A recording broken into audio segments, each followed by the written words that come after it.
It has been almost a year since I started development on my co-op party game, Mage Farm, and I have made so many changes throughout the process. Every night, my wife and I playtest the game and give a ton of feedback and things we want to change, but we've always had fun with it because it's our game. But when I started playtesting with other people, that's when I started noticing some common themes of the feedback.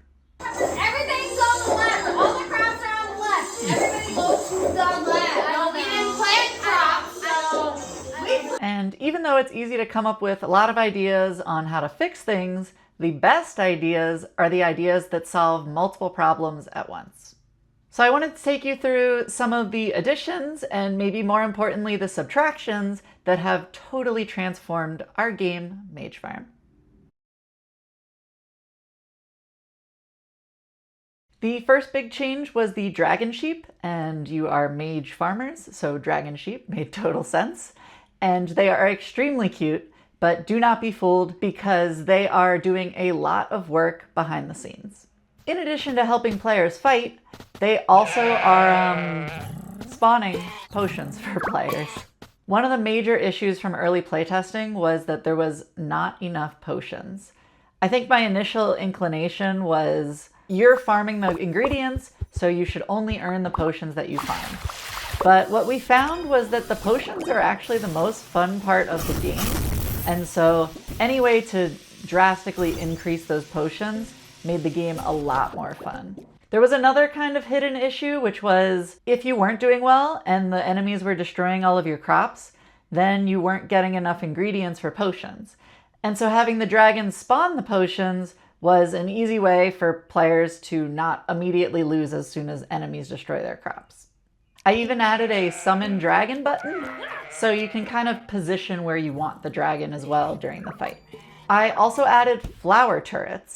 Any good base defense game has turrets that you can place and help you fight, and this game is no different.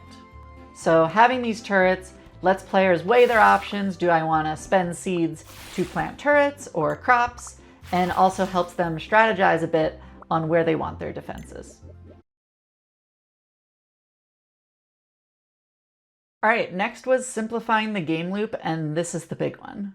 A lot of times when game designers make games, I think the initial impulse is to make the game really deep and strategic or very complicated. So the biggest changes I made were not additions to the game, but were subtractions. All right, let's do these rapid fire. Initially, crops and flowers all had different prices based on their strength, and this was a little confusing for players, so now everything costs 1 seed. Initially, players could unlock a crop every morning, and they got to choose from all 6 crops, which 1 was overwhelming for players, but 2 also really hurt the replayability. Any good roguelite has that choice of 3 different upgrades. Since this is a party game, I ended up choosing 2. Initially, all the crops were in the center of the screen at the start of the match, which was disorganized. You could not tell which crops you were harvesting, and also a little overwhelming to see all those crop plots at the start of the game. So now, crops, when they are unlocked, spawn in different quadrants, and these quadrants appear throughout the game so as not to be overwhelming for the players. All right, next, initially, each crop had a whole upgrade path, and so depending on which crop you planted, you got to upgrade that specific crop. I got rid of that. So now there is just one type of upgrade, and that is your farm upgrade. So now when you plant crops, they all go into just a big pool. When you upgrade your farm, it upgrades all your potions and all your turrets and gives you your next crop unlock.